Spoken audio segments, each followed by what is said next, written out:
Hi, everybody. Oops. Welcome to the December CTIPP Community Advocacy Network CTIPP CAN call. I'm Dan Press. I'm the General Counsel for CTIPP, and co-host is Jesse Kohler, the Executive Director of CTIPP. I'd like to welcome our guest presenters. Thank you for joining us today, and would like to wish everybody on the call a very happy holiday on behalf of CTIPP. Thank you for everything you've done in 2021 to help move the trauma-informed movement forward. There's been so much accomplished this year, and it's all because of the work all of you are doing out there throughout the country. We're looking forward to 2022. We think there's some really exciting new initiatives that are going to pop in 2022 that'll move the movement even further along. But let's just enjoy all that we've been able to accomplish in 2021, and hope you and your families all have a wonderful holiday.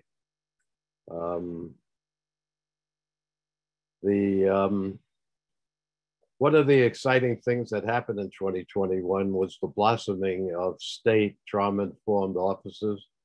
When we first began the CTIPP CAN calls a couple of years ago, I don't think there was a single state trauma-informed office. And now they're popping up all over the place, and they're really critical instruments for creating trauma-informed policy from the state down, particularly since Congress has been pretty slow. The real action is at the state. And we're fortunate today to have presenters from two organizations that have really been the catalyst for moving forward on state trauma-informed organizations, the Center for Disease Control and the National Governors Association, each of which has a program in place to help states implement trauma-informed programs. And you'll be hearing about what they've been able to accomplish and how what they're doing offers you some opportunities to access their expertise. So welcome, thank you, and we'll get to their presentation just in a couple of minutes. First, I want to just give you an update on what's going on in Washington. As you read the paper, things are crazy here, but that's not unusual. But the big news is that the Build Back Better bill, the reconciliation bill that we're hoping Congress will pass before Christmas, includes $2.5 billion for grants to local trauma-informed coalitions. It's over 10 years, but that's still a lot of money.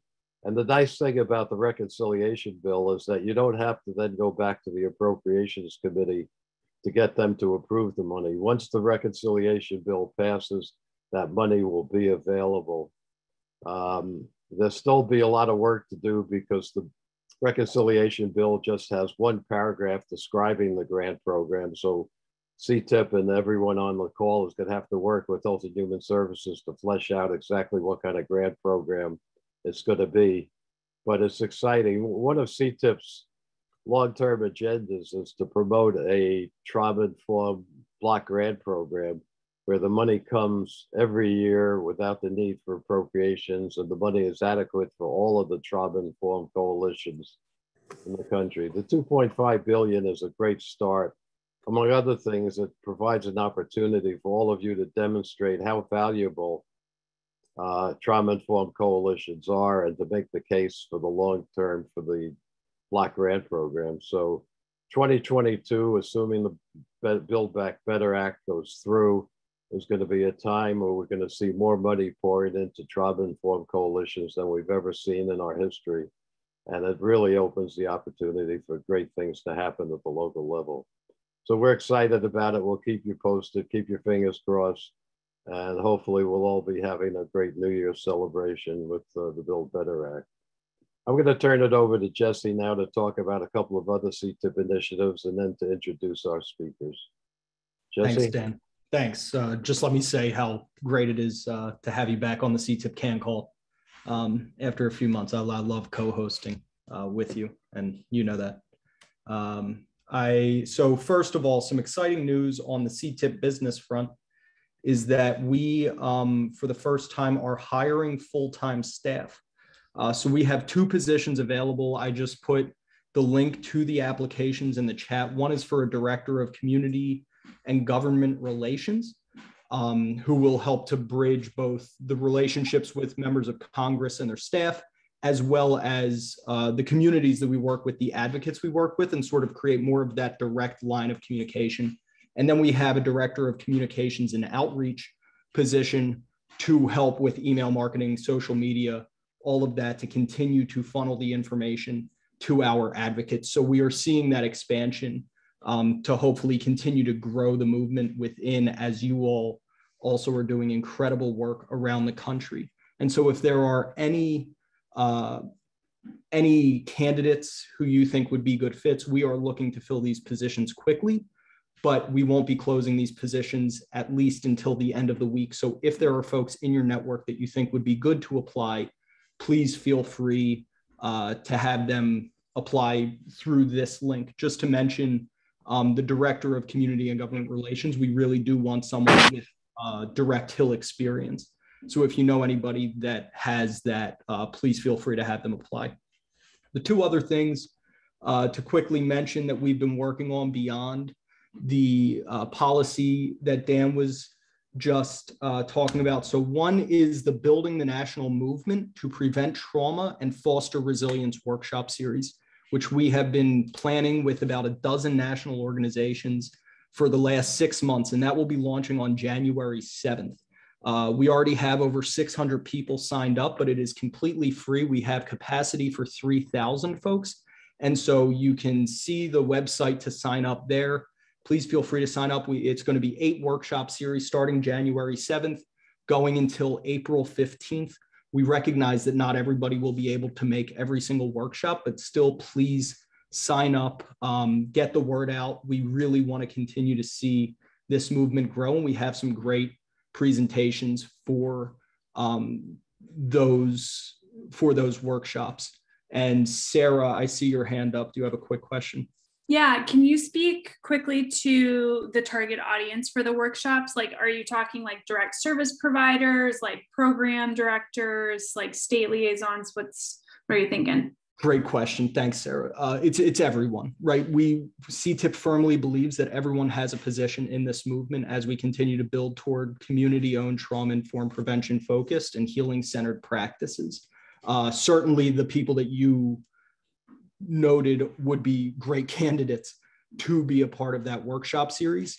For people who aren't as educated, it would be a great opportunity to sort of raise their awareness around issues around trauma, fostering resilience, and the like. And so it's open to anybody, Yeah, let me jump in. I think one of our target audiences is everybody who wants to build local trauma-informed cross-sector coalitions, how to build them, how to get your school system involved, how to get your justice system involved. So it's how to create what CTIPP believes is really the ultimate solution to creating trauma-informed America, and that's every community having a cross-sector trauma-informed coalition that involves all of the sectors. And it's really a how-to set of workshops, how to achieve that goal. Thanks, Dan. And thank you again, Sarah. The other thing to mention quickly is that our podcast about cultivating resilience, a whole community approach to alleviating trauma in schools, continues to come out with episodes every week. Those will come out through May. It's a free resource with a website with other resources. We talk to experts, from students to school administrators, to psychiatrists and psychologists, to people at the state education level and others. And so please take a listen, share that resource with others. We hope to be able to do more of this sort of outreach work moving forward to continue to build the field, build the movement, expand awareness of trauma-related issues. And just to say, sort of echoing Dan before we get into our fantastic presentations here, the main show, why everybody really came, is just to mention, the progress that we've seen in 2021 has been absolutely remarkable. And we are so excited going into next year to see that continue to grow and build upon itself, right? Whether reconciliation bill passes or not, whether specific bills and actions pass or not. We see this becoming more and more of a priority, and that is because of the work of all of you as advocates. And so from the bottom of our heart, thank you. Thank you for being part of the movement. Thank you for being part of this community. We love and are so energized by the work that all of you do around the country. And so we just look forward to continuing to build this movement, funnel more resources, have more opportunities to continue to grow with you all and learn from you all. With that, we will get into the presentations. We are privileged to have the Center for Disease Control and Prevention and the National Governors Association to talk about their ACEs related project. First, we will start with Dr. Phyllis Ottley, who is the Associate Chief of Program in the Prevention, Practice, and Translation branch within the Division of Violence Prevention at the CDC. Currently, she coordinates programmatic activities and leads staff on the application of science to practice and directs the cross-program initiative evaluation. She is also the lead evaluation officer for the Preventing Adverse Childhood Experiences Data to Action Funding Initiative. Dr. Ottley, I will turn it over to you. Thank you so much for being with us today. Great, thank you. Can everybody hear me? Yep. Good, all right, let me also try to share my screen. Make sure that you can see that as well. Can everybody see that? Mm-hmm. Perfect, all right. Well, thank you so much, Jesse, and good afternoon, everyone. I want to thank the Campaign for Trauma-Informed Policy and Practice for inviting me for this very important talk today. At CDC, addressing ACEs is a priority for us. We're continuing to invest funding and resources to focus on preventing ACEs before they occur in the first place. And so for today, I'm going to talk a little bit about ACEs, its consequences, and the ways that we can prevent it. And specifically, I'll be sharing some information about our Preventing Adverse Childhood Experience initiative.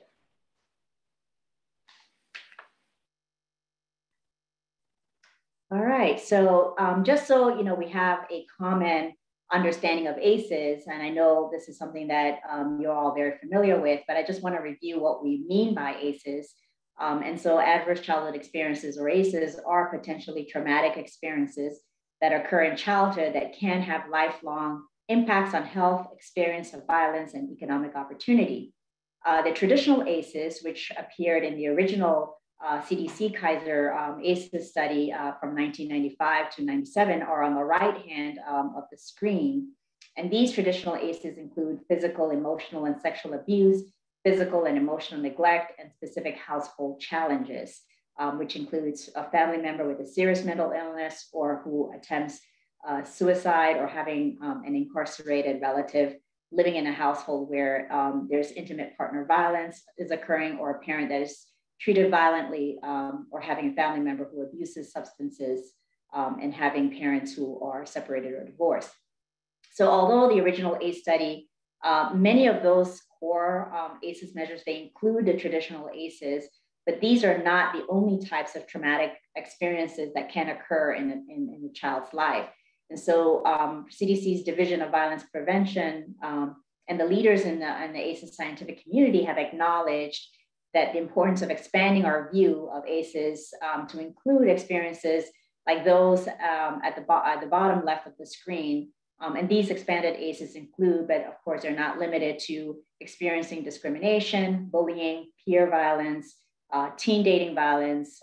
Also those include experiencing housing insecurity, homelessness, food insecurity, living in extreme poverty. So all of these are kind of our expanded ACEs that we've also been looking at. And I know a lot of you are also familiar with this graphic, but I really like this graphic because it's a great way to understand that ACEs don't just happen in a child's home or in your family environment, that certain conditions in their community and in society also lend themselves to ACEs. So we have what we call a pair of ACEs. So this graphic just illustrates the relationship between adversity that happens within the family and then adversity that happens within the community. And so I'll be talking a little bit about all the different ways in which adverse childhood experiences affect the lifelong well-being of children. But the tree here, you know, if you're planting, as the saying goes, if you're planting in poor soil, that exposes the systemic sort of like inequities, such as the lack of affordable and safe housing and community violence, extreme poverty, discrimination, all these things limiting really social and economic mobility among families. So all these things are really important when we think about ACEs and how children experience these things.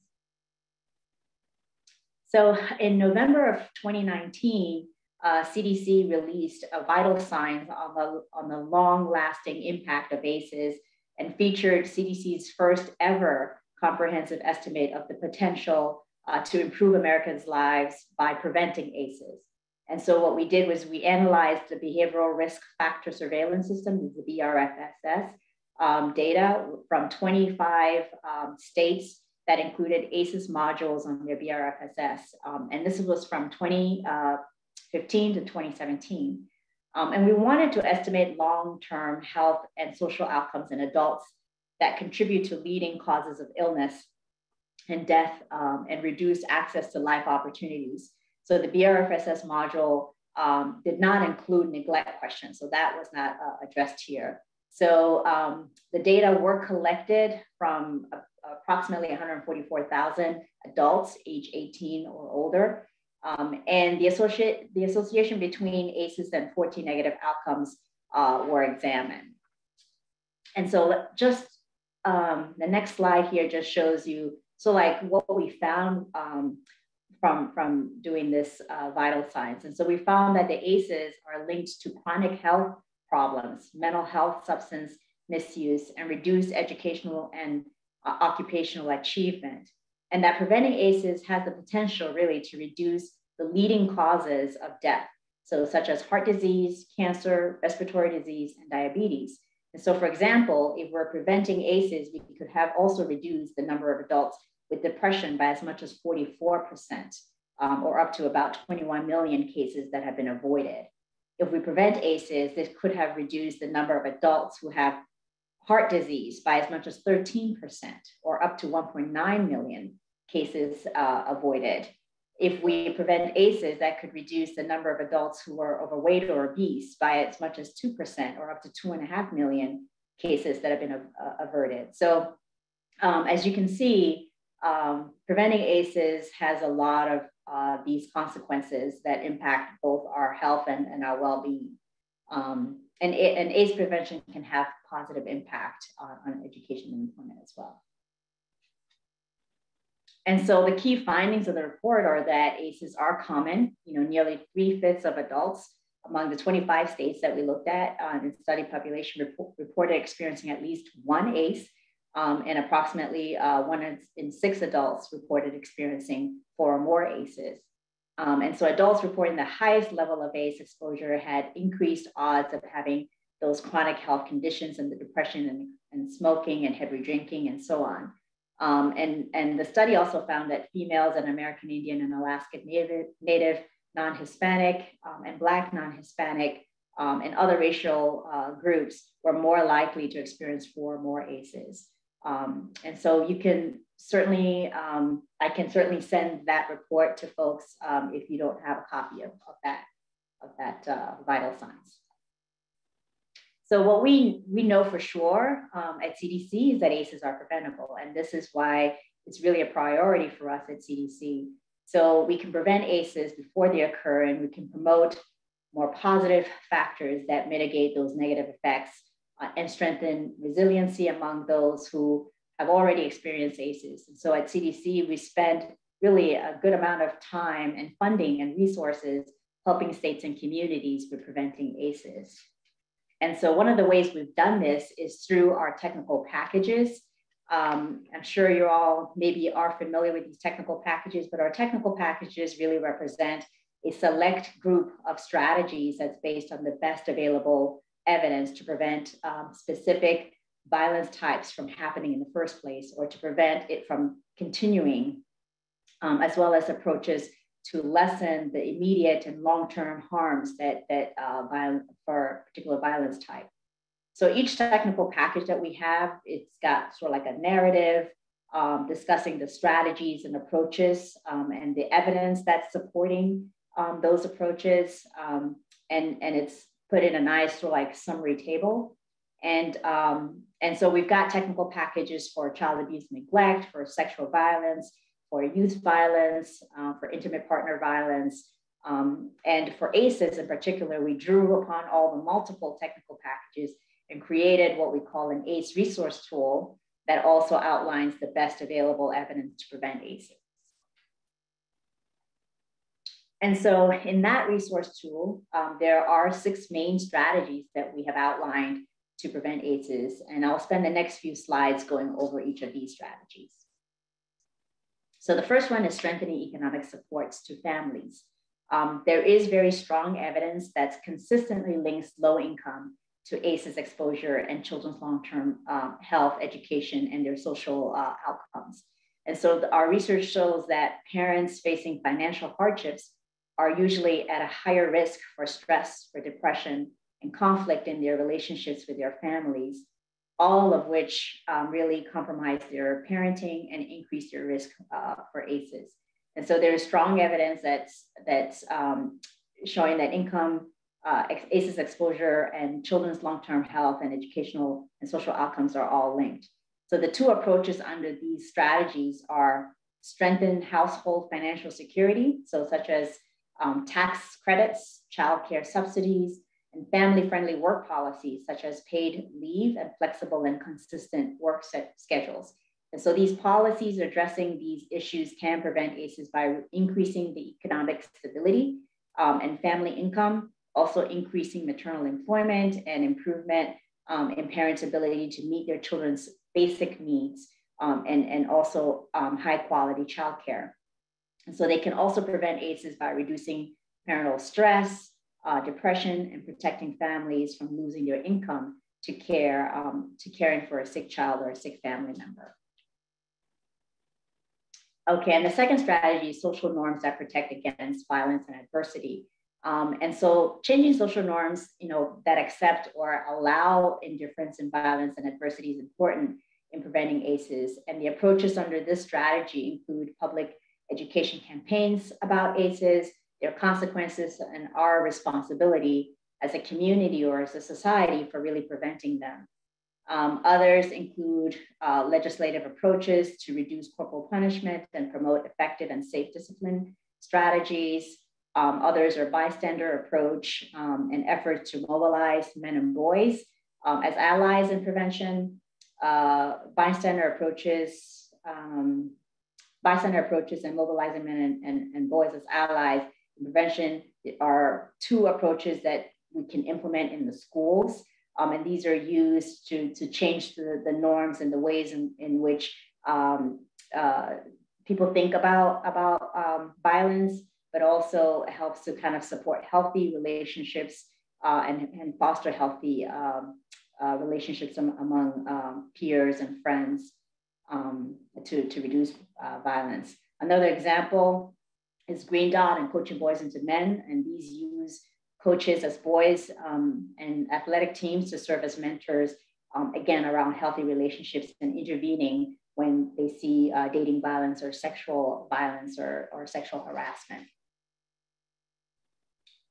All right, so the third strategy is to ensure a strong start for children, and approaches of this strategy are early childhood visitation programs, such as nurse-family partnerships. These programs can prevent ACEs by providing information, caregiver support, training about child health development, care to families in their homes, with the goal of building safe, stable, and nurturing relationships in home environments.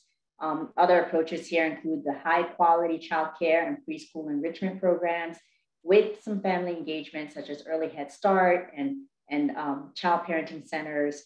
These all help to build a strong foundation for future learning and opportunity for improving the physical, social, emotional, and development of young children.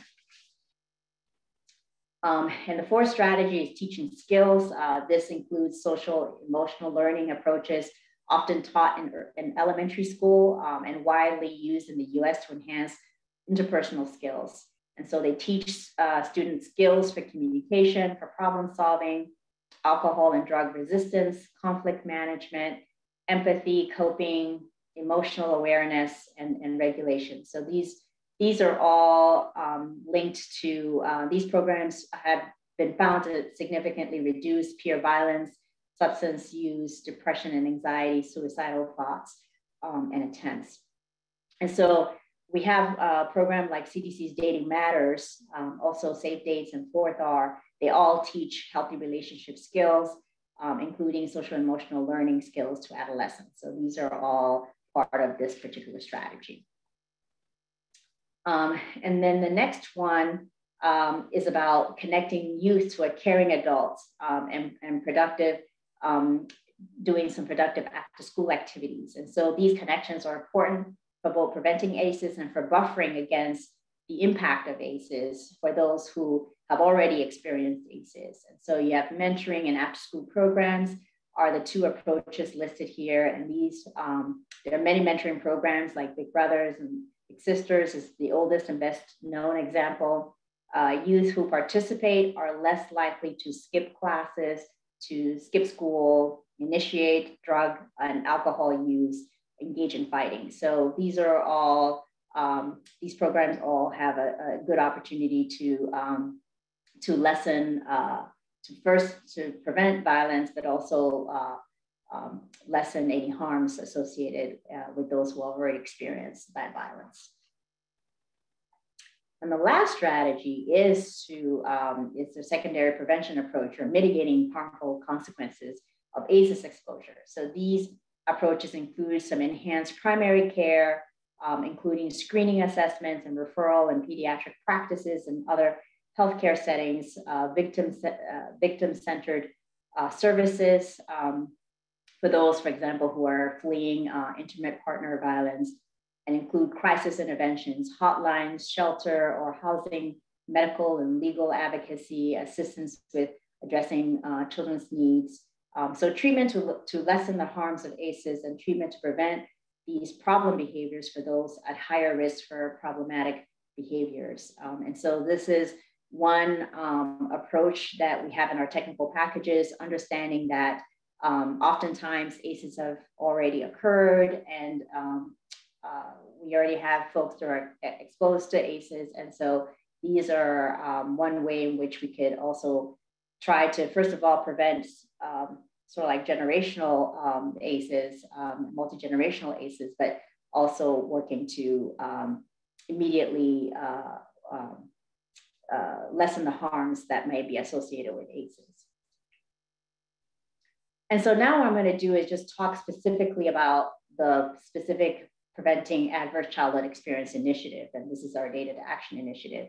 And so in the fiscal year 2020, Congress appropriated about $4 million to address ACEs. And actually this amount was increased to $5 million in fiscal year 2021. And so this funding is intended to inform how ACEs increase certain risk factors, such as substance abuse, suicide, mental health conditions, and chronic illnesses. And some of the funding went towards starting a new initiative, which is called the Preventing Adverse Childhood Experiences Data to Action. And so the purpose of ACEs, or PACE D2A, that's what we call it, is to address and support statewide needs to measuring and tracking and preventing ACEs. And so there's two primary goals of this funding initiative. Is first to build a state representative surveillance infrastructure so that we ensure the capacity to collect, to analyze, and to use data to inform our statewide prevention activities. And then the second goal is really to support the implementation of this data-driven, comprehensive and evidence-based ACE prevention strategy as well. And also to provide some technical support and technical assistance to communities who are doing these efforts. And so 6 recipients were funded under this initiative, and 3 of them are state health departments. We've got some state agencies and some nonprofits included in the funding initiative. So the notice of funding opportunity has like 3 required foci, I guess, to support the goal of the cooperative agreement. So the first focus, as I mentioned before, is a major goal, is really to enhance and to build the infrastructure to collect, to analyze, and to track ACEs data. Part of how you can address a problem is to identify what the problem is and where to intervene. And so having a good surveillance system is going to help you to identify what that is. So it really allows us to kind of understand the scope of the problem and where ACEs are likely to occur. The second focus is to implement those strategies that's based on the best available evidence. So we asked our recipients to implement the strategies that are in the technical package. And then we also asked recipients to enhance an existing state action plan to support implementation and sustainability of AIDS prevention strategies. And then the last focus area is to conduct what we're calling foundational activities to support data to action. So data to action is really important because it links the surveillance data to improve implementation of the ACEs strategies and the prevention activities. And we expect our recipients to focus their activities on first conducting an assessment of their current capacity to be able to monitor the ACE outcomes and indicators, and then also the current ACEs prevention strategies to be able to inform how those strategies are actually working in the field. And so again, the surveillance and program evaluation is also part of this data to action part. So we're asking them to also develop and implement a process and outcome evaluation. So now I'd just like to share with you just a couple of prevention strategies and approaches that our funded recipients are implementing.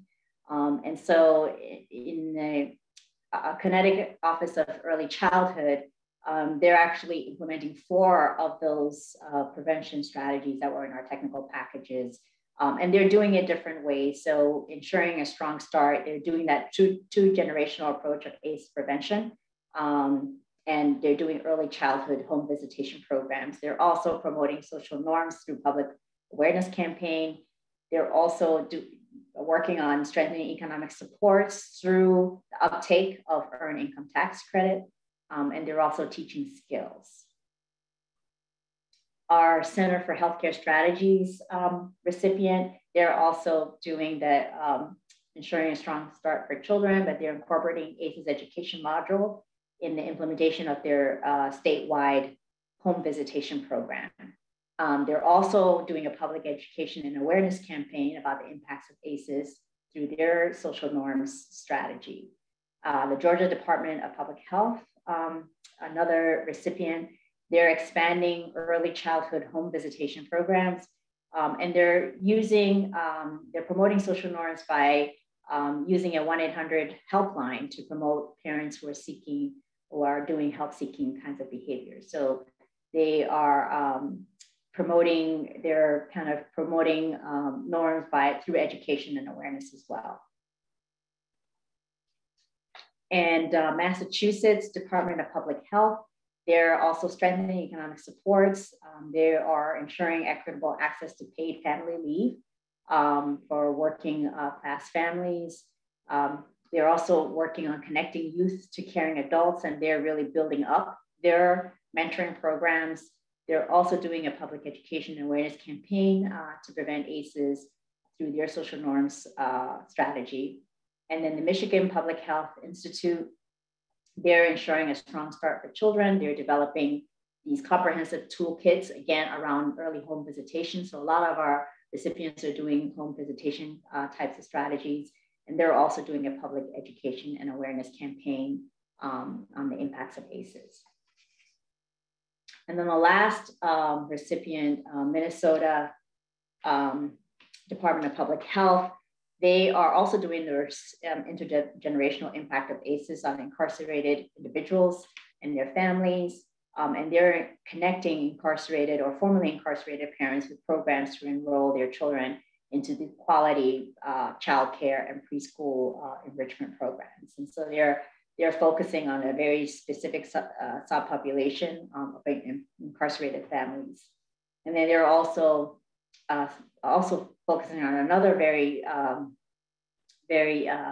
small population around for their social norms campaign, specific population around indigenous population. And so they're doing more indigenous type and working with tribal communities, using the engaging boys and men as partners and allies in prevention for their social norms strategy.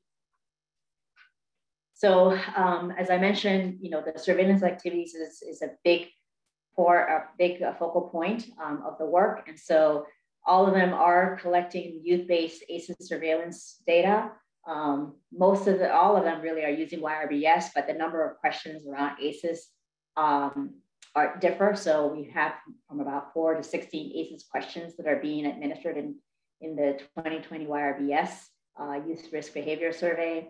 Some are including some positive childhood experience questions as well in the YRBS, and are collecting those. And then all recipients are gathering additional youth-based data on ACEs. And then some other kinds of ACEs data collection. They're obviously still collecting BRFSS. Some are collecting ACEs data through emergency department discharge data from the American Community Survey, from National Survey of Children's Health, and from Child Abuse Neglect Administrative data. So they're using various ways in which they're collecting this ACEs data. And so lastly, for just these last couple of slides, I just wanted to share some of the resources that we have given to our funded recipients. And so we've developed a website with a set of resources for states and communities. And I highly recommend you go to the website and just browse and see all the resources that are available. And so one of the new resources is what we call Violence Prevention in Practice. And this is a tool that really connects the strategies and approaches across all the technical packages and provides some very practical advice and success stories and resources for being able to implement these different strategies and approaches. So you can navigate it by just selecting tools and trainings, and it takes you right to it. And then also we have a variety of different resources for our recipients to help them with their evaluation as well. So we have this site called EvaluActions. This is all also in that Veto Violence website. It's an interactive resource that's designed to walk users through the process of building an evaluation plan. It lays out each step of the evaluation from preparation to sharing results, and it follows our CDC framework for program evaluation, providing useful resources at each step. So we're beginning to develop a training webinar to help recipients use the tool, and we hope others can use it as well. So with that, I just want to acknowledge some of the colleagues who have worked on both the PACE D2A work as well as our division and branch leadership who've kind of helped push and move this initiative forward. And so that's all I have right now. So if you have any, if you want to contact me with further information, please feel free to do that. I've got my contact information and then a link to our technical packages as well. Thank you so much for the presentation, for sharing these resources. I forgot to say it before introducing the presentation, but for folks who have any questions, I saw a few come in as you were wrapping up your presentation. Please put them in the chat now. We'll do question and answer after the presentation by National Governors Association. And also, as you have questions throughout the next presentation, also put those in the chat. I keep them in a queue for the end of the call. But without further ado, I look forward to also introducing Chidi Jenkins and Dr. Shelby Hockenberry. Chidi currently serves as Governor Northam's advisor on childhood trauma and resiliency in the state of Virginia. In that role, she supports the policy efforts of Governor Northam's Children's Cabinet Trauma-Informed Care Working Group and advises across the continuum of health, education, and public safety regarding childhood trauma and resiliency. And Dr. Shelby Hockenberry serves as the program director for healthcare delivery in the NGA Center for Best Practices. In her role at NGA, Dr. Hockenberry manages the healthcare delivery portfolio, which encompasses healthcare payment, cost and coverage, health equity, healthcare workforce and provider licensure, and behavioral health. So Dr. Hockenberry, I believe that I am turning it over to you to start. So please take it away. Thank you, Jesse.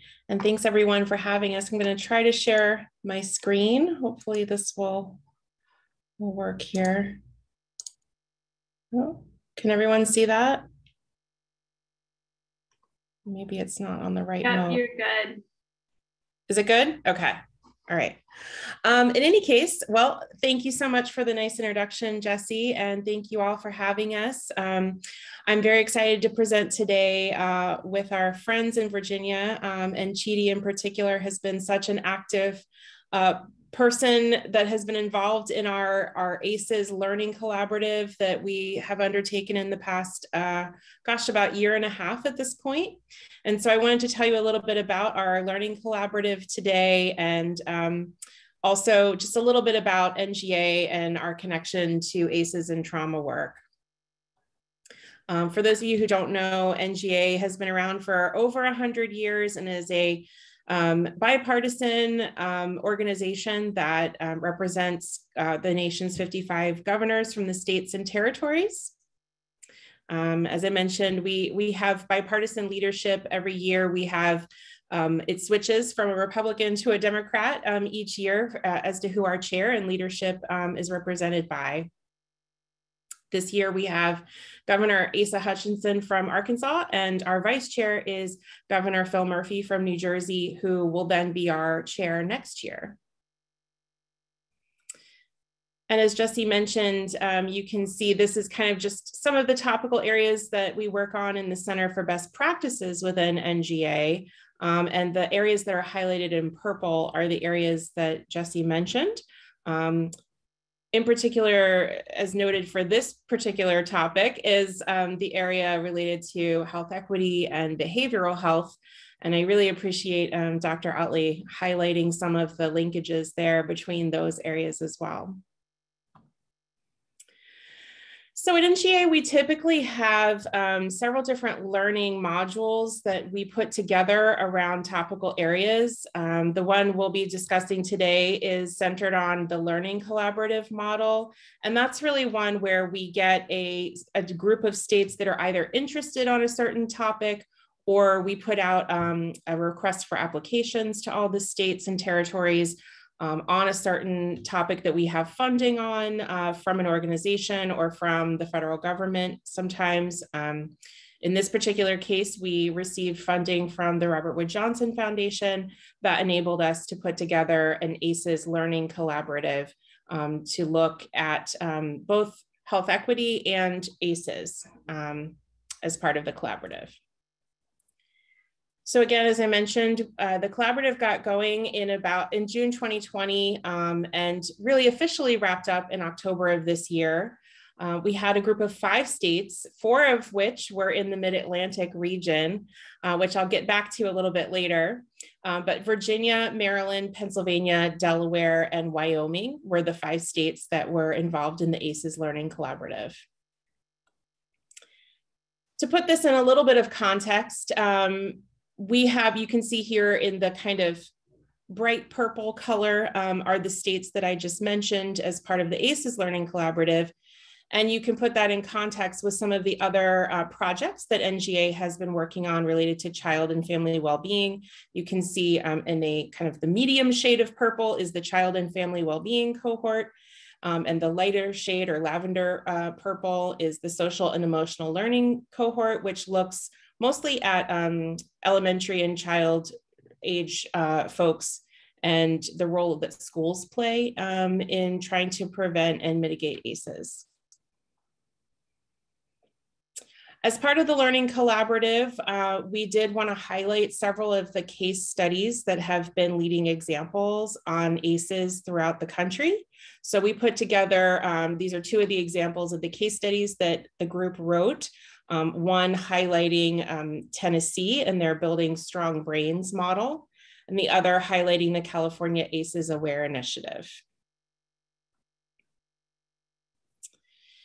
We conducted a series of interviews with state stakeholders, and in addition to that, also obviously focused on the 5 states and their work trying to become more trauma informed in their states. And really, when we put out our final report, which just came out, gosh, about a week ago now, we tried to highlight, some of the larger categories of work that happened as a result of the state's involvement in our learning collaborative. And we came up with, kind of 4 main areas that the states, their accomplishments really fit within. So, and those were establishing trauma-informed states by creating a holistic cross-agency vision for cultural change, developing a common statewide language and lens around trauma and ACEs, and implementing universal trauma awareness communications or training, improving the quality of ACEs surveillance data, and increasing access to ACEs screening and developing a comprehensive trauma-informed system of care. And then I wanted to review with you all just some of the examples that we fit into these 4 categories. So for example, in New Jersey, they created an Office of Resilience in June 2020, and it serves as a statewide home for agencies and community-led efforts to eradicate ACEs. They also formed the interagency team that meets monthly and plans the implementation of such efforts. Delaware, Governor Carney signed Executive Order 24, which declared the state trauma informed. And they, the Family Services Cabinet Council conducted a landscape analysis by interviewing leads of all CFS agencies. Pennsylvania, Governor Wolf also signed an executive order establishing the Commonwealth as trauma informed and creating the Office of Advocacy and Reform. This office also created a think tank of experts in the field around these issues. And HEAL Pennsylvania formed as a public-private coalition as well. I will skip Virginia for now to let Chidi go ahead and review those accomplishments in Virginia. And just to say that in Maryland, likewise, Governor Hogan also signed an executive order directing state agencies to review policies and programming, share data, and implement care models. Also declared an actual ACEs Awareness Day on May 6th, and committed funds, 25 million of the CARES Act funds for Project Bounce Back. So really, quite, meaningful declarations for the large part by all of the states that were highlighted here.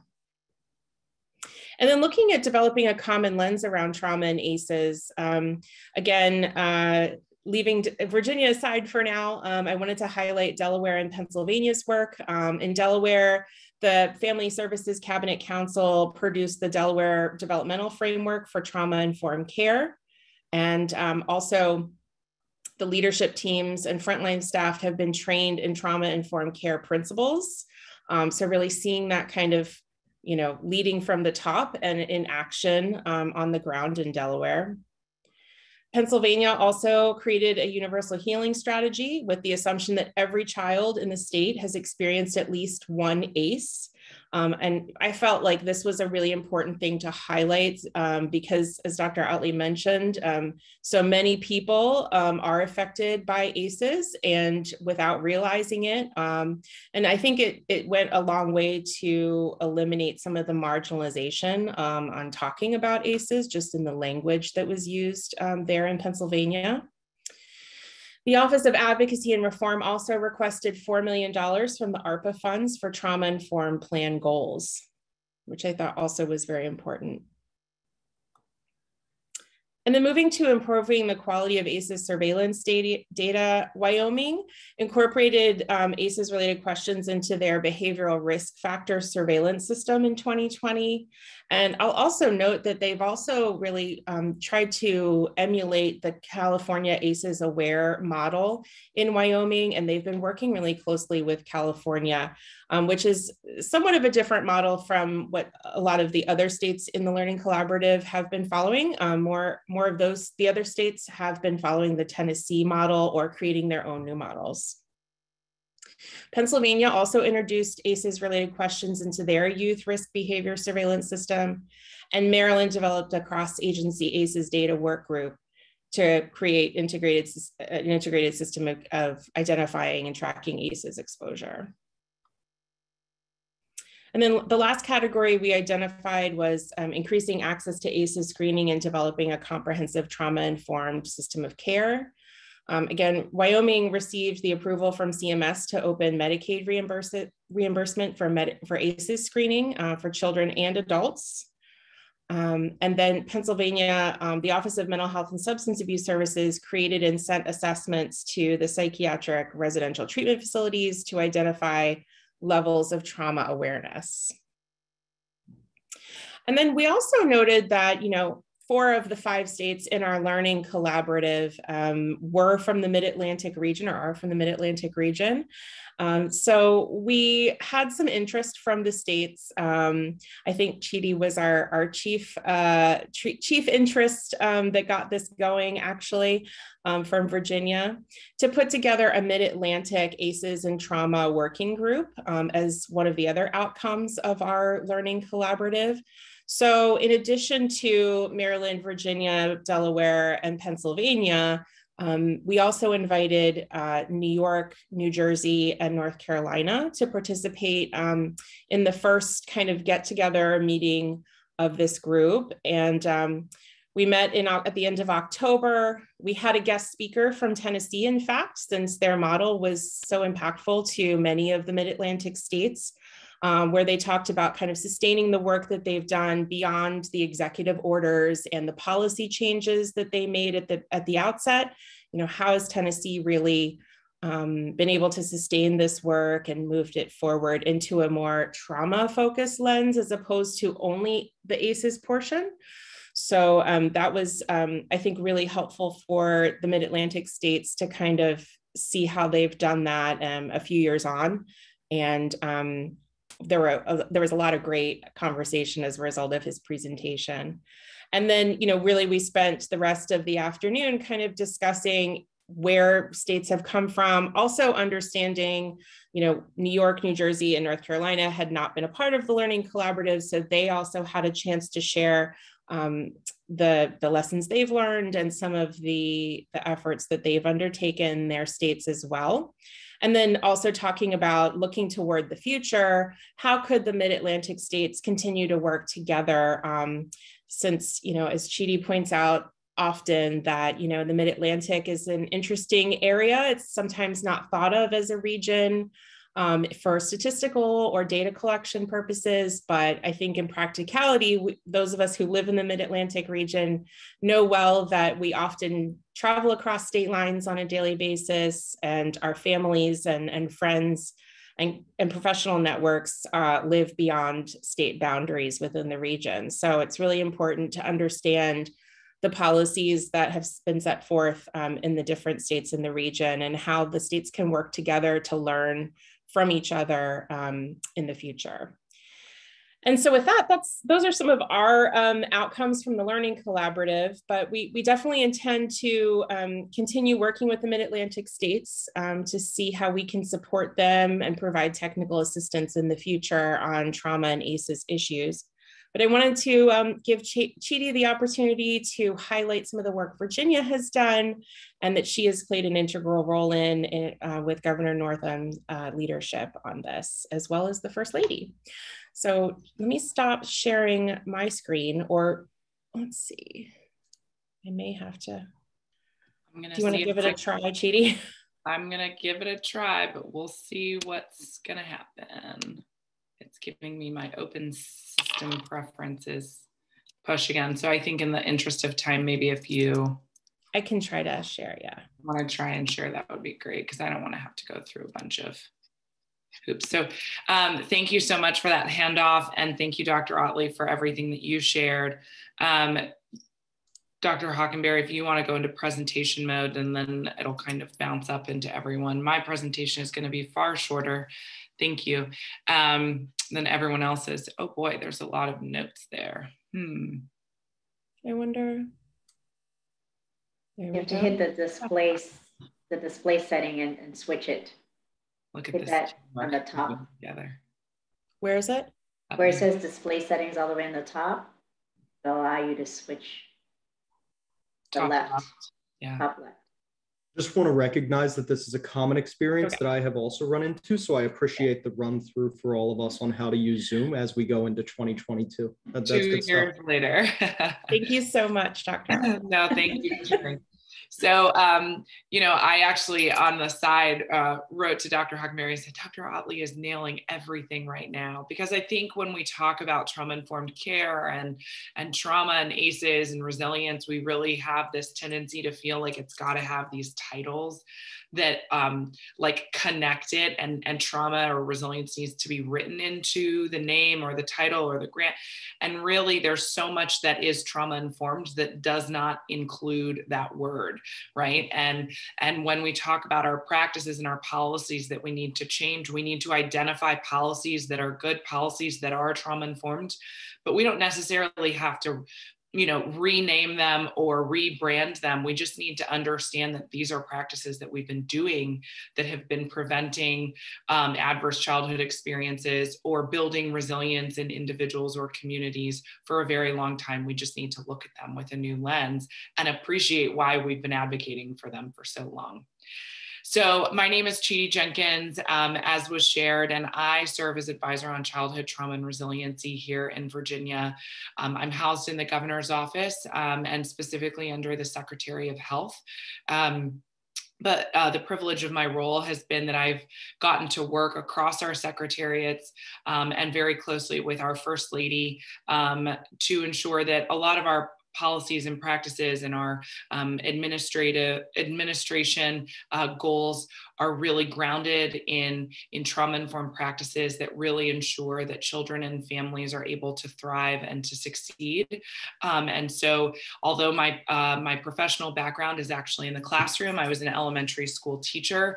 I get to be that voice every day, whether it's in conversations with our Secretary of Agriculture or our Secretary of Public Safety. Same goes for education and health, and anyone who works or whose work touches the life of a child. So if you want to jump to the next slide, I'm just here to share a little bit specifically about our work here in Virginia and share that since the beginning of our administration, Virginia has aimed to deliver innovative trauma-informed services that promote health and safety for all, and of course, to prevent and mitigate childhood trauma. And so House Bill 30 here in Virginia directed our Secretary of Health and Human Resources to actually create a trauma-informed care working group from the very beginning.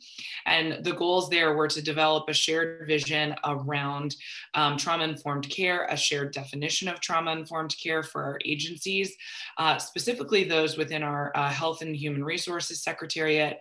But of course, knowing that so many other agencies touch the life of a child, we invited them to come and be represented on that working group, as well as representation from stakeholders and researchers and community organizations and folks from very vulnerable or impacted communities to serve on that working group. That working group we actually adopted and brought into our children's cabinet. And I know there are several children's cabinet across various states in the country, but our children's cabinet was actually made up of 5 cabinet secretaries. So our Secretary of Agriculture, Education, Health, and Public Safety, and it was chaired by our First Lady, whose platform is early childhood education. And what that meant was that all of these secretaries could really bring a lot of their expertise and their agency staff to be a part of moving specific administration goals forward as it pertained to children. And since our secretariat was tasked with HB 30 and the work around trauma, we made sure that one of our goals in the for the Children's Cabinet really focused on what that work group prioritized. And so I will just say that we took it a step further actually and said the work of trauma is really important and we want to have this public-private work group as we've been directed to have, but we also need to be committed to this internally. So we created a trauma-informed leadership team, or a TILT as we've called it here. And so all of our state agency representation on the working group who were from various agencies made up this TILT. It really was an internal team that really addressed our child and family serving agencies and consider the trauma-informed policies and practices that we had, and really thought intensely about how we were going to consider the way we do work. So the impact on our own workforce, what that meant for the Commonwealth's workforce itself, and how we treat each other, how we hire and retain individuals, how we train our staff at our various agencies, and how we make sure that our services are grounded in equity, focused and healing-centered approaches. And so what they addressed were training and professional development, review of agency-level policies and practices. They coordinated COVID-19 pandemic response and support for children, youth, and families from the very beginning of the COVID-19 pandemic. And this group also served as the steering committee. It was actually already in place. And so they were there and already fired up and ready to go when we decided to participate in the NGA Learning Collaborative that Dr. Hockenberry shared about as it pertained to ACEs. And then lastly, Virginia Heals, which is a born out of the Department of Social Services and started out as a grant funded by the Department of Justice. Actually, their goal was originally around victims of crime, and we broadened that to include children and youth who had experienced trauma.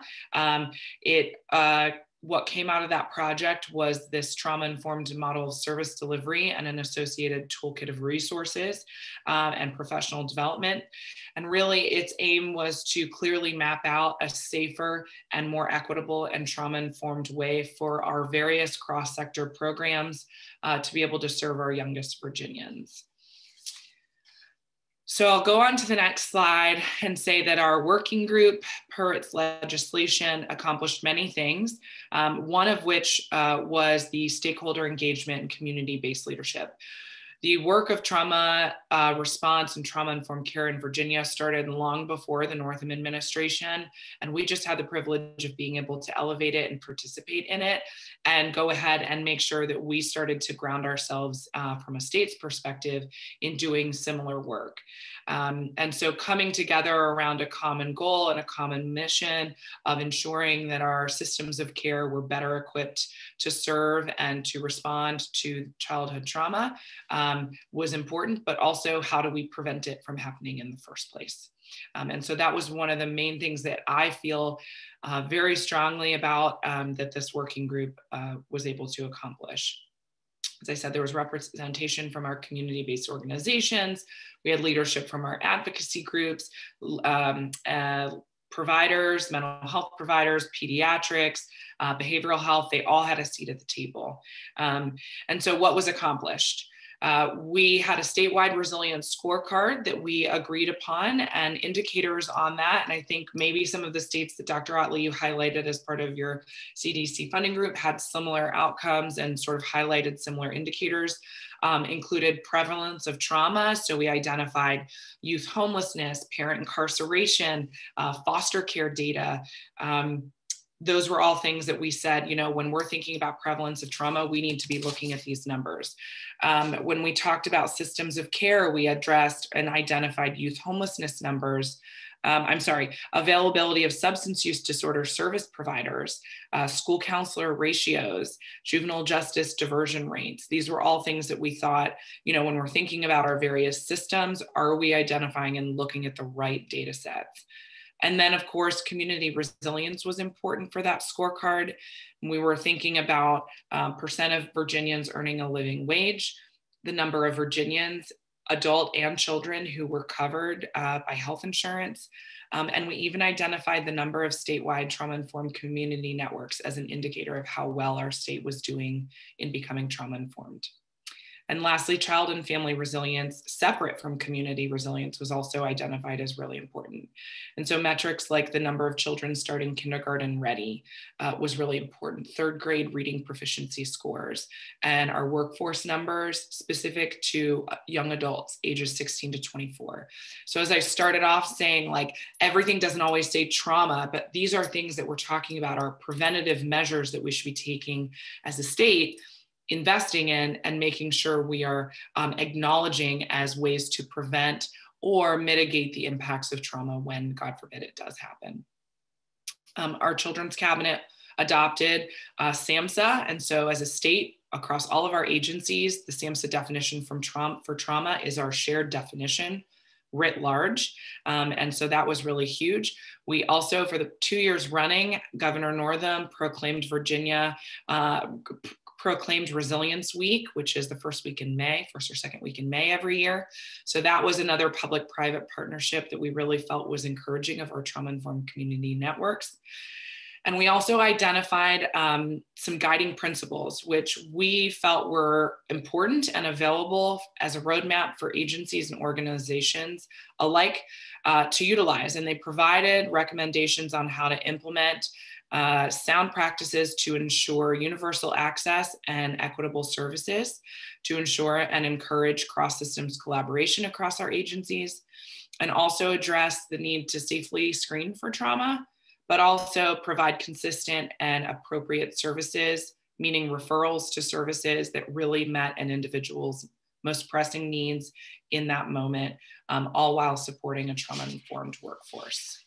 And so I just want to highlight before we leave this page that this image that you see is part of the Virginia HEALS trauma-informed model of service delivery.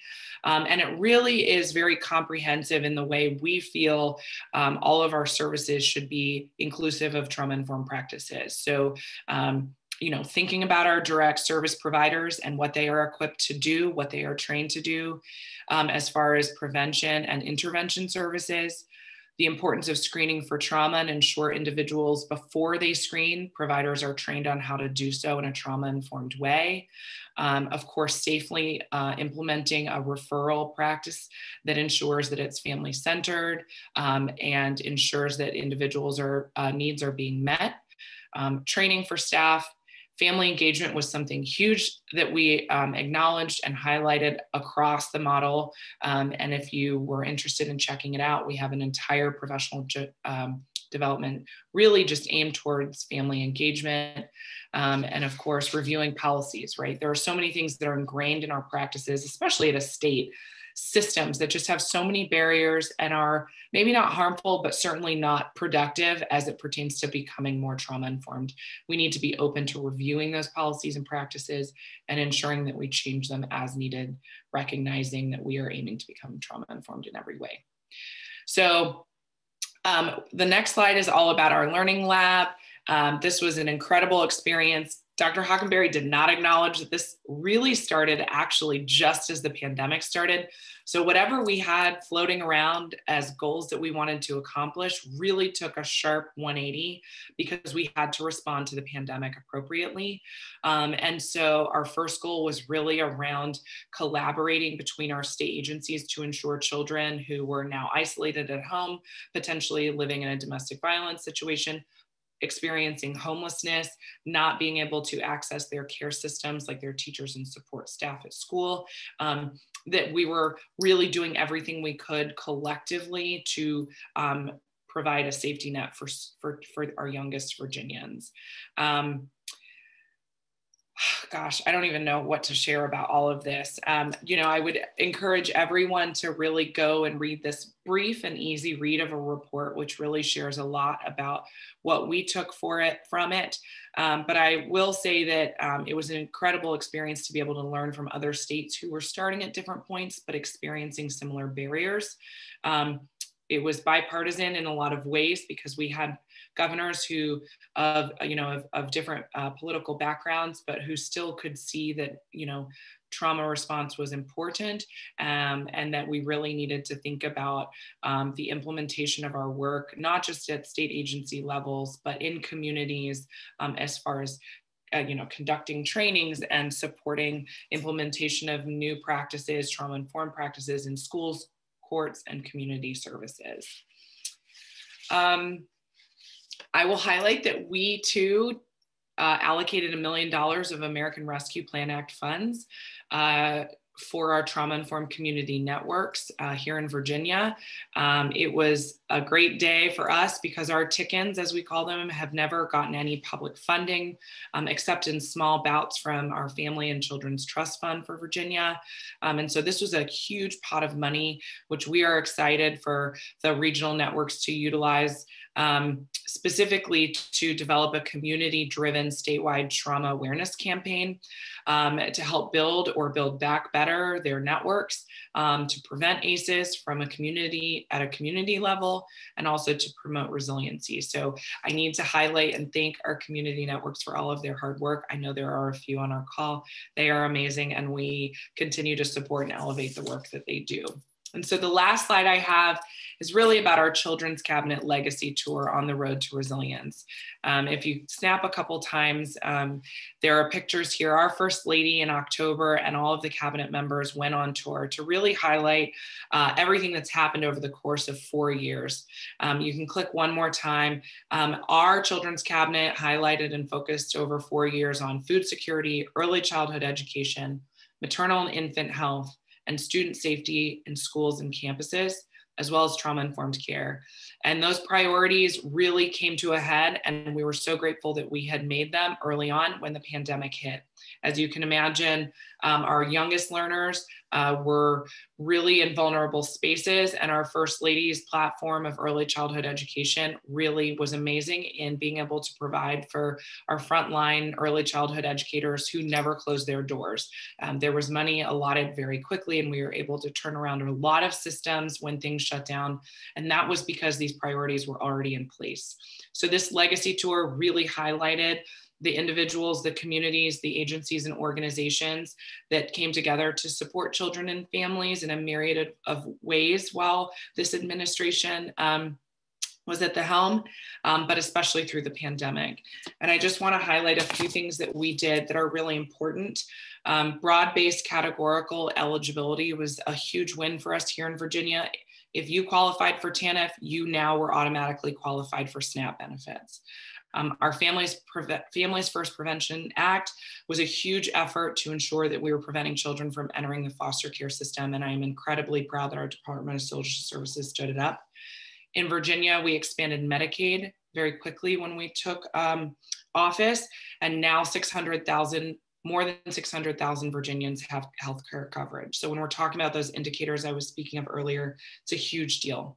Unite Virginia is a subset of Unite Us, and it's an e-referral system which connects individuals, hospitals, healthcare systems, community-based organizations, faith-based organizations. It really allows patients and clients to more quickly get connected to housing assistance, employment, childcare, whatever their needs are, to meet them very quickly and effectively. And so we've invested a ton of money in that, and we're very much looking forward to the outcomes to see how folks are able to get connected to mental health or behavioral health services, for example. And around maternal health and infant care, we set a goal to disrupt and ensure that the issues around equity as it pertains to our Black and brown mothers who were dying at 2 and 3, and in our case, almost 4 times the rate in Virginia, was going to end by 2025. And so we came out with a maternal health strategic plan after a maternal health listening tour. And we just, came to some goals and investments that we felt were sound. And one of them was ensuring that doulas were considered part of the medical care team. So we invested in them, and now in Virginia, they are reimbursed by Medicaid at the highest rate in the country. And so we are really proud about that, because we know community-based service providers like doulas can help women when we're talking about home visiting types of services. This is how we make a difference. We invest in people who've been doing this work for a very long time and we know have great outcomes. We also now have a postpartum benefit, which was extended from 60 days postpartum to a year. I am a new mother and I hit the 1 year mark in about a week. And I can tell you that if these services were not there, I can't imagine what 60 days of support would have done for me when I know that the next 10 months really is also equally as critical of a point.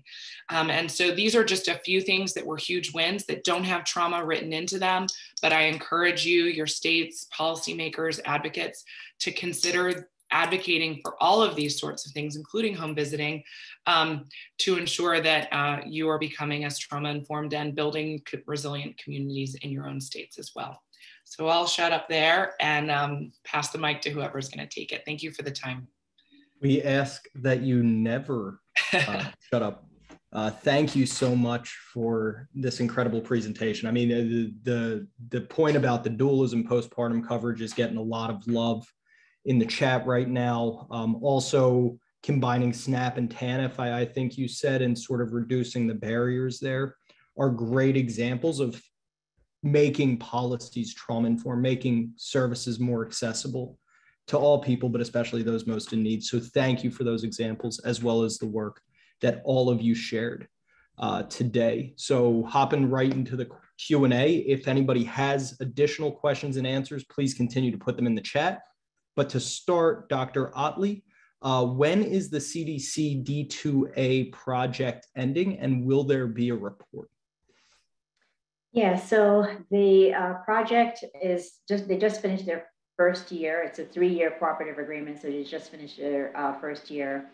And typically we will release like briefs and different things like that through our website. We have a external facing website now on the initiative itself. So just keep going to that website, the Preventing Adverse Childhood Experiences Data to Action initiative. And you'll be able to see whatever we end up developing from that. Thank you. If you're able to share that website quickly in the chat for folks, that would be great. Shelby, will NGA continue this work with other states and as well as the states that are currently in the Learning Lab if they want to? Well, so as I mentioned, we are going to continue with our partners, NASHB, working with the Mid-Atlantic states on ACEs and more broadly trauma issues, coordinating that working group and figuring out ways that the Mid-Atlantic can continue working together, bringing in all of the other states in the Mid-Atlantic. I think one of the requests in our last meeting was to also include Connecticut so that we have the full complement of the New York City area. So we'll be inviting them into this as well. But the Learning Collaborative has concluded. We always have learning collaboratives, policy academies, and learning labs that begin and end each year. So it's likely that we will have some sort of learning cohort of some kind in the future. But for right now, we're focusing our efforts on working with the Mid-Atlantic group and seeing how we can incorporate trauma-informed ideas and help support policies in the states in all of our health projects. That's awesome. Thank you. Obviously, please let us know as CTIPP how we can help and engage there with you. One more request while I ask another question to Dr. Ottley here. Do you mind putting the link to the report that you all had in the chat for folks on the call as well?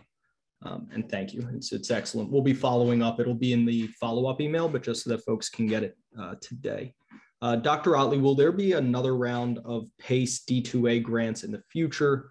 And what is CDC anticipating being able to do in 2022 with regard to ACEs? Are there any learning series planned, for example, or other upcoming grant programs?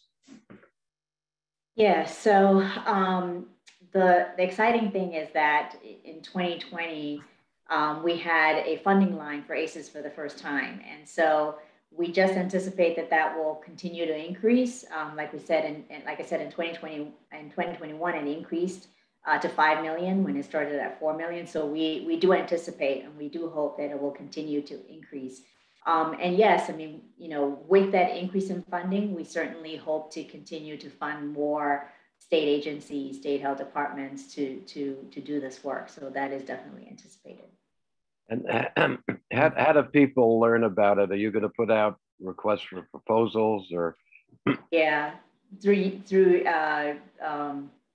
is it YouGov or, you know, I'll find that out also, and then I'll share that. But it's usually right, they're kind of a request for proposal, and an announcements usually goes out to our partners when there's new funding available. Yeah, if you could let CTIPP know, we'd be glad to disseminate it to our mailing list. Sure. And also another point for advocacy, I think that we certainly advocated around the increase for funding to the CDC grant program, but it's another big win. We'll continue to advocate for more of that. Chidi, will the work continue in Virginia? A secondary, this was actually from a Virginia CTIPP CAN facilitator who put that in the chat as well. And a secondary question, if I may add on, with the change in administration, have there been any sort of learnings that you have to sort of, you know, continue projects through political tide in states? Yeah, so I would say, so I hope that the work continues. Certainly the American Rescue Plan Act funds that were allocated for our trauma-informed community networks. Obviously, that's a one-time funds, but have actually, our governor's outgoing budget will be released tomorrow. And in our initial request, not sure, of course, if it will make it through, it is to, it's not really technically a sustaining of the ARPA dollars, but it's an additional investment into support for the trauma-informed community networks in that same amount of funds. So it would be to do similar work. Something like that is technically, I guess, could be considered a continuation of support. But of course, when you have a transition in governor, and for those of you who don't know, in Virginia, the Northern administration ends January 14th. So I will no longer be an appointee, and certainly there will be a new governor. So what his administration decides to do as it pertains to this work is up to them. As far as sustainability, we have done a lot of work to ensure that our state agencies have folks that are really focused on trauma responsive work, and embedded a lot of our sort of changes in systems. So whether it's on an equity front or from a trauma-informed lens, to be embedded at the agency level, so that even if there is a change in governor or change in political party, either way, really the work has already been embedded at the agency level where it should be. And so we did a good job, I think, at ensuring that would happen. So we hope that the trauma-informed leadership team will continue to meet outside of a directive from the governor. Great, thank you. And one final question to all three of our presenters today. You know, all of you in so many ways discuss the need to address adverse community environments as well as adverse childhood experiences. And Dan highlighted CTIPP's priority to essentially get funding and resources to communities as well as states. And our dream is to build an infrastructure to support every community and sort of connect this work. And so, you know, in Virginia, that was a great example of how, you know, the community network sort of existed before the statewide process, and then you were able to connect them.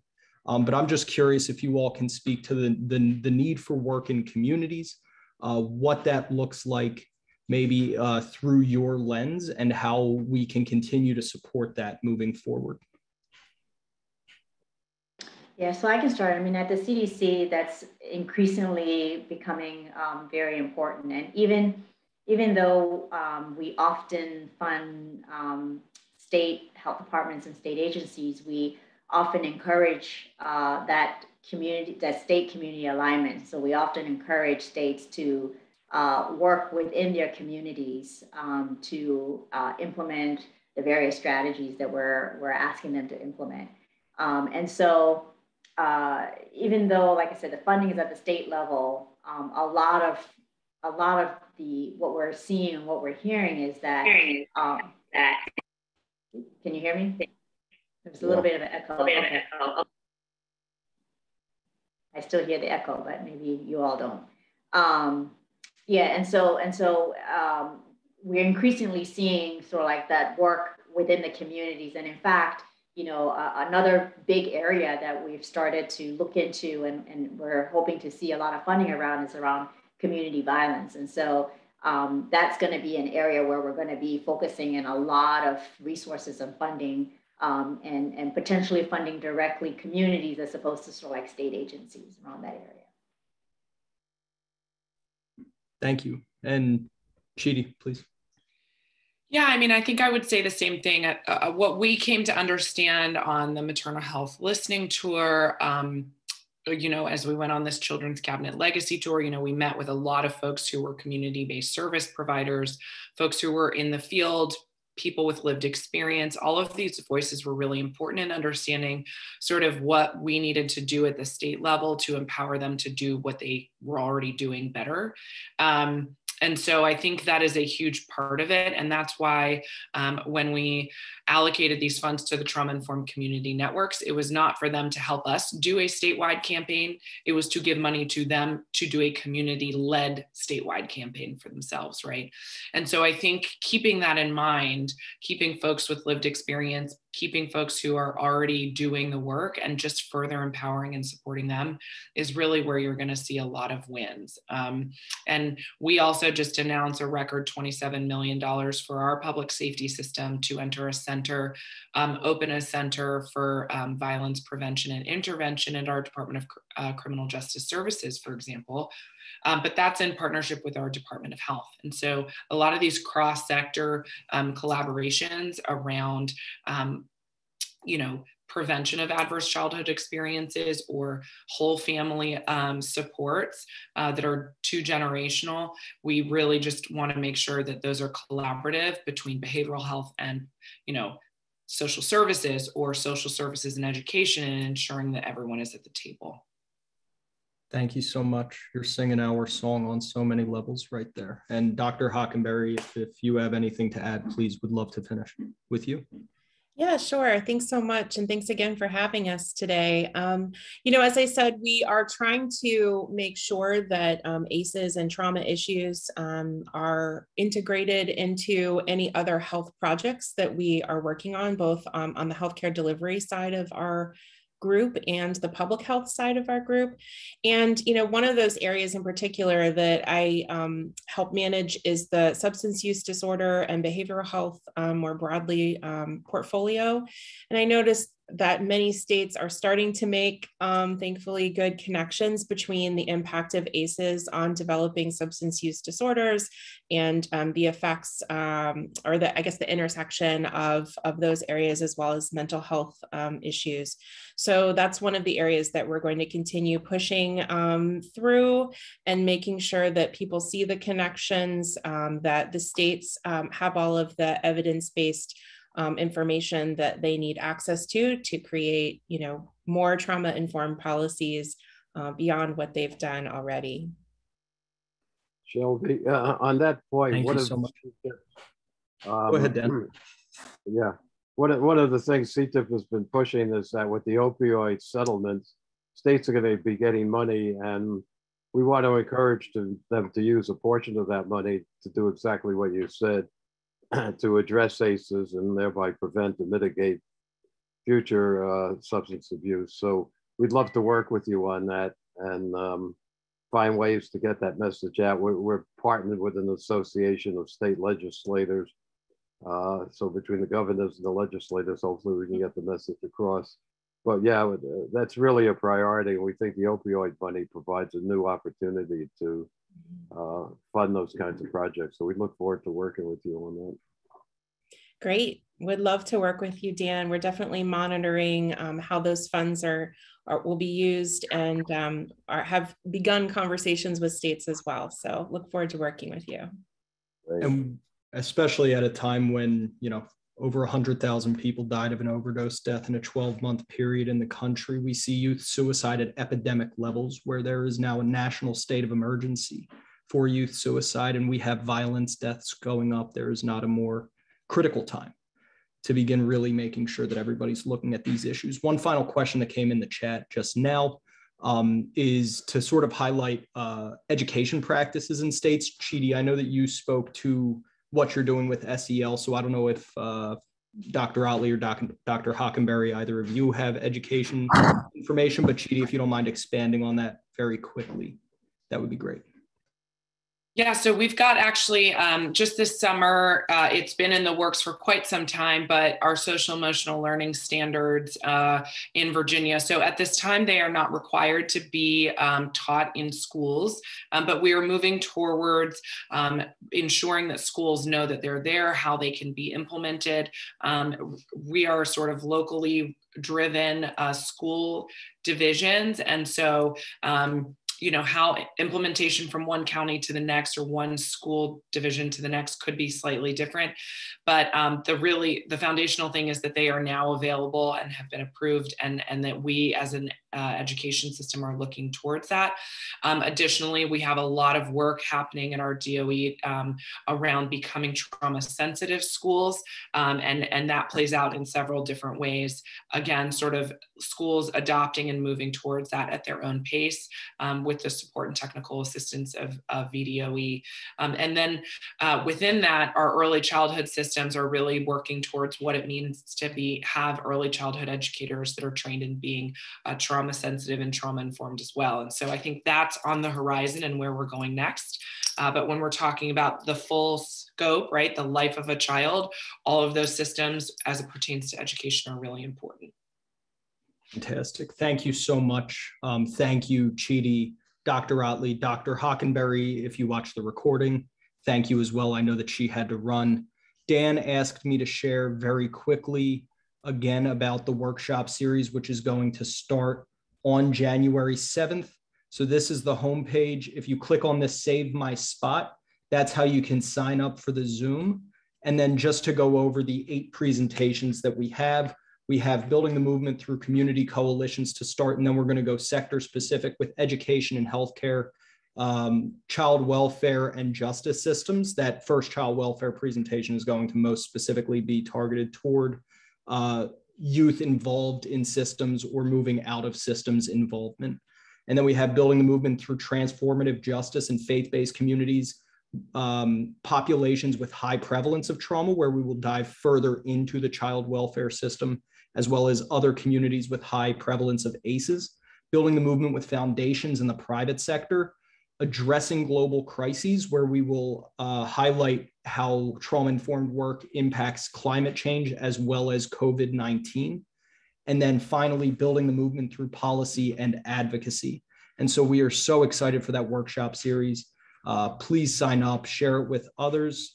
And I know that Dan is going to take us away into the new year. But before he does, I just want to say thank you again so much for all of the work in 2021.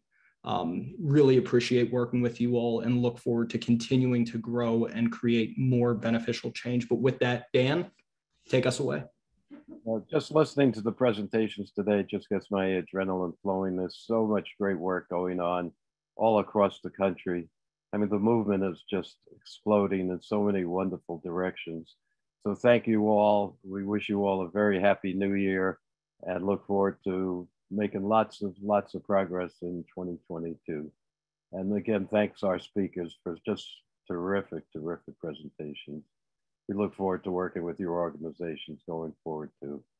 So with that, we'll see you in 2022. Thank you. Thank you.